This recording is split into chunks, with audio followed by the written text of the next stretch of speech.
5 बोसोर बाबेनलांनाय नैबे बुब्लियाव बिटिआर ओनसोलनि गासै रायजो राजाफोरनिसिम आंनि गोसो गोरबोनि गोजोन हामलायनायजों लोगोसे साबायखरखौ जासिदों।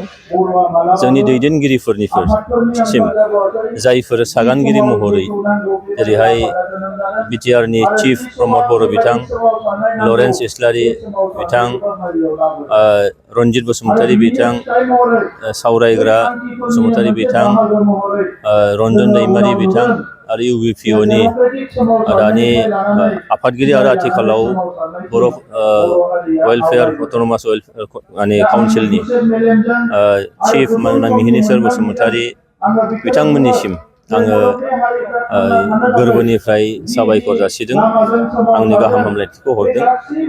दिनैहाय दुलाराय बर' फरायसा आफादा मिरु नाङैनो जोंनि चिरां जिल्लानि नैबे खासिक'त्रायाव बे सानखौ गाजा गोमजायै जोंनि मोनफ्रोमबो थाखोनि जायफोरा सिगाङाव दैदेनगिरि महरै खामानि मावबोबाय, दुलाराय बर' थुनलाइ आफादनिफ्राय लानानै आइजो आफादनिफ्राय लानानै जायफोर एनडिएफबि आरो बिएलटि महरै हाबा मावबोदों आरो बेबायदिनो नेतृत्व लाबोनाय बिथांमोनखौ लेंहरनानै बे एकर्ड सानखौ फालिनाय जादों। जों बयबो मिथिगौ दिनैनि सानावनो 2020 मायथाइयाव बे एकर्डआ जादोंमोन आरो बे एकर्ड फैनायनि लोगो लोगोनो नैबे बिटिआर ओनसोलाव हारि माहारिफोरनि गेजेराव गोजोन थासारिया फैदोंमोन, गावजों गाव फोथायलायनाय अनज्लायनाय बे निस्सय फैदोंमोन। जों बयबो मिथियो बिटिआर ओनसोलाव गासै मोन 26 हारिफोर दङ। बे हारिफोरनि गेजेराव जों बयबो नुबोदों जे बिटिआर सुक्ति जानायनि एसे सिगां बिसेसकरि बर'फोरजों आरो गुबुन हारिफोरजों मोनसे फोथायलायनो हायै, बिश्वासाव गैलायै मोनसे थासारिमोन। नाथाय बिटिआर गोरोबथा जानाय लोगो लोगो दिनै बेयो गासिबो लासैनो गैया जालांबाय आरो जोंनि गेजेराव दिनैहाय सान्थिया फैबाय आरो सान्थि फैनाय लोगो लोगो जौगानाया फैबाय। मानोना जौगानाय लाबोनांगौबा सान्थिया फैगोन। दा दिनै बाथ्राया जाहैबाय बिटिआर सुक्तिनि मा दफाफ्रा मावफुंजाखो होननाय लोगो लोगोनो बेयाव जों मिथिगौ जे बिटिसि सुक्तिनि गेजेरजों बर' रावा 80 फारिलाइयाव हाबदोंमोन आरो बिटिआर सुक्तिनि गेजेरजों आसामाव बर' रावा लोगो सरकारि राव हिसाबै बे गनायजादों। बे जोंनि थाखाय बिटिसि सुक्तियाव बर' रावा 8 सिडुलाव हाबनाया बिराद गिदिर मोनसे एचिभमेन्टमोन। आरो नैबावबो जों नुदों जे दिनै रावा आसामनि सरकारि राव जानाय लोगो लोगोनो बे मोनसे जोंनि मोनसे एचिभमेन्ट। मानोना आसामाव 1960 आव मोनसे आयेन बानायदोंमोन जे आसाम अफिसियेल लेंगुवेज एक्ट। बे एक्ट बायदियैबा आसामनि अफिसियेल लेंगुवेजआ असमिया आरो इंराजि रावल'मोन। दा बेखौ एमेन्डमेन्ट खालामनानै बर' रावखौ बेयाव सोनाय जाबाय। दा बेनिखायनो बे मोनसे गिदिर मोनसे एचिभमेन्ट। बेनि अनगायैबो जोंहा बर' रावनि थाखाय सेपारेट डाइरेक्टरेट जोंहा नांगौ। बे डाइरेक्टरेटखौ दिनैहाय दाफुंनाय जाबाय। बे जोंनि नैबे सुक्तिनि मोनसे दफा मावफुंजानाय।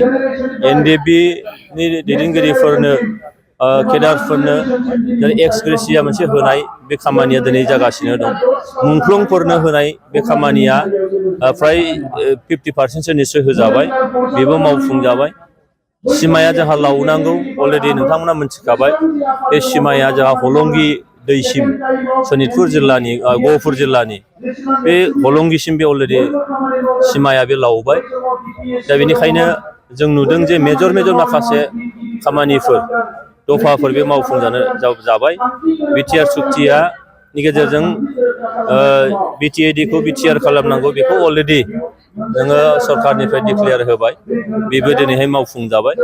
बेनिखायनो जोंहा मेजर माखासे दफाफोर जिफोर दङ, बे दफाफ्रा दिनैहाय फ्राय 60 बा 65% जिथुफोर दफाफोर दङ बे दिनै मावफुंजाबाय। आरो बाखिया जों मिजिं खालामदों खोब खम समनि गेजेरावनो भारत सरकारा आयेननि गेजेरजों थालांनाय माखासे दफाफोरखौ निस्सय मावफुंगोन, बे जा फोथायनाय दङ। बेनिखायनो नैबे बिटिआरआ जोंनि थामोनथा सिनायथि रैखाथिनि बेयो मोनसे दफा सुक्ति।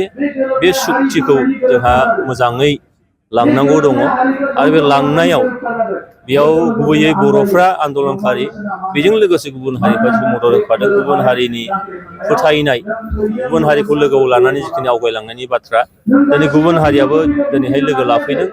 मिजिं खालामो जोंनि नैबे ओनसोलाव मानगोनां प्रमद बर' बिथां दैदेननाय बे सरकारनि गेजेरजों दिनै दफाफ्रा मोजाङै मावफुंजागोन आरो हारि माहारिनि गेजेराव फोथायलायनाय अनलायनाय बिसासा निस्सय गोरानिफ्राय गोरा जागोन बेखौ आङो फोथायनाय मोनद' डिपार्टमेन्टखौ बिटिसिनिफ्राय आसामाव हरफिनबाय होननानै गोबां मानसिफ्रानो बुङो बिनि क्लियारा मा बे नायदो माने अपोजिसनफोरनि मोनसे एलिगेसन लाबोनाय बियो बे बुस्थुखौ गोथौयै जुदि साननानै नायो बेयाव जेबोआनो गैया मानोना बिटिआर सुक्तियाव डिसि आरो एसपि बे बिटिआरनि सिङावनो थानांगौ बिथांमोननि डिसि आरो एसपिनि एसिआर होननानै बुङो एनुवेल कनफिडेन्सियेल रिपर्ट बे एनुवेल कनफिडेन्सियेल रिपर्टखौ बिटिआर सरकारासो हरगोन आरो बे बिटिआर सरकारा हरनाय रिपर्टनि सायाव बिथांमोननि प्रमोशन डिमोशन गासिबो जिनिसा सोनारनानै थायो दा डिसि एसपिआ जुदि जोंनि बिटिआरनि सिङावनो फैखाबायब्ला बेखौ सोरनोबा गोहो हरदों होननायनि जेबो जुक्तियानो गैया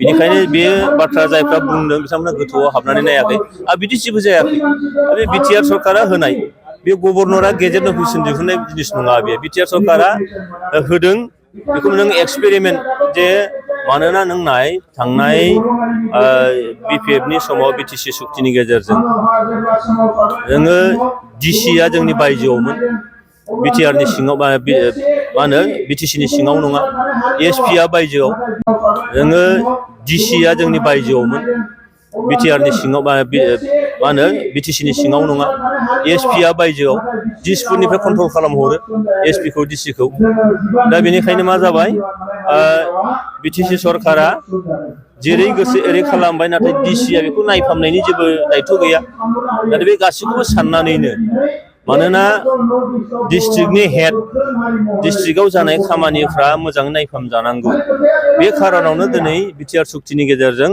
डिसि एसपिखौबो बिटिआरनि गभर्नमेन्टनि आवथायाव लाबोनांगौ होननानै बे दफाखौ लाबोनाय जादों दा होमबा जोंनि आवथायावनो फैबायब्ला आरो बिथांमोननि एसिआर एनुवेल कनफिडेन्सियेल रिपर्टखौ जिथु बिटिआरनि रिपर्टिंनि सायाव सोनारनानैनो बिथांमोननि प्रमोशन आरो डिमोशना जुदि जायोब्ला होमबा बेखौ गिनांगौनि जेबो बाथ्रा गैया आरो बेखौ आं स्पष्ट बुंफिनदों जे बियो गभर्नरनि गेजेट नटिफिकेसन नङा बियो बिटिआर सरकारनिफ्राय मोनसे ट्रान्सपारेन्सि फैनांगौ खामानियाव बे खारनाव जेनेबा दसे समनि थाखाय हयथ' नायथ'नो होदोंमोन दिनै बिटिआर सरकारा बेखौ नोङो बोखांनानै लाफिनदों बेनिखायनो बे अबजेक्सन जि एलिगेसन बे नोङो मिनिंलेस बेसलेस बिदि जेबो गैया बिदि जेबो जायाखै हरफिननायनि खोथा गैया आरो हरफिननोबो सानाखै जोङो सरकारनि ज' नारसिननानै जायखौ आसाम सरकारा डिसि एसपिखौ बाहायबाय थादोंमोन बेखौ जों बाहायनो मोननाय दिनै बे सुक्तिया बेखौ जोङो खोन्थादों आरो बेबायदिनो थांबाय थागोन क'क्राझार सहरनि गोजोनफुरि गांजेमा बाजारनि उल्था फारसे थानाय आइ आफा बिएम इनस्टिट्युट अफ पारामेडिक्स सोलोंसालियाव 2025-26 बोसोरनि थाखाय पारामेडिकेल कर्सफोरनि गोदान मुं थिसननाया सोलिगासिनो दङ। आइ आफा बिएम इनस्टिट्युट अफ पारामेडिक्सआ भारत सेवक समाजजों गनायथि जानाय आरो गुवाहाटीआव थानाय बान्था आवथायनो हानाय फसंथान एसिएडिक' एकाडेमिनि सिङाव सामलाय जानाय गंसे गाहाम सोलोंसालि। आइ आफा बिएम इनस्टिट्युट अफ पारामेडिक्स सोलोंसालियाव नोंथाङा BSS diploma in medical laboratory technology, BSS diploma in operation theatre technology, BSS diploma in first aid and patient care, x-ray and imaging technology बायदि आयदाफोरनि सायाव नोंथाङा सोलोंथाय लानो हागोन। लोगोसे सोलोंथाय जोबनायनि उनाव प्लेसमेन्टनि खाबुबो नोंथाङा मोननो हागोन। आइ आफा बिएम इनस्टिट्युट अफ पारामेडिक्स सोलोंसालियाव जायखिजाया स्ट्रिमजों 12 थाखो उथ्रिसार जानो हानाय फरायसुला-फरायसुलिफोरा बे सोलोंथायनि खाबुखौ लानो हागोन। थारैनो नोंथाङा जुदि सावस्रि फाहामथायनि सोलोंथाय लानो गोसो जानानै दङब्ला अब्ला गोबाव खालामाजासे आइ आफा बिएम इनस्टिट्युट अफ पारामेडिक्स सोलोंसालियाव थाबैनो सुलाद लादो। सुलाद लानो एबा आबुङै मिथिनो थाखाय 9395899391 एबा 8135971844 मबाइल नाम्बाराव फोनांजाब खालामदो।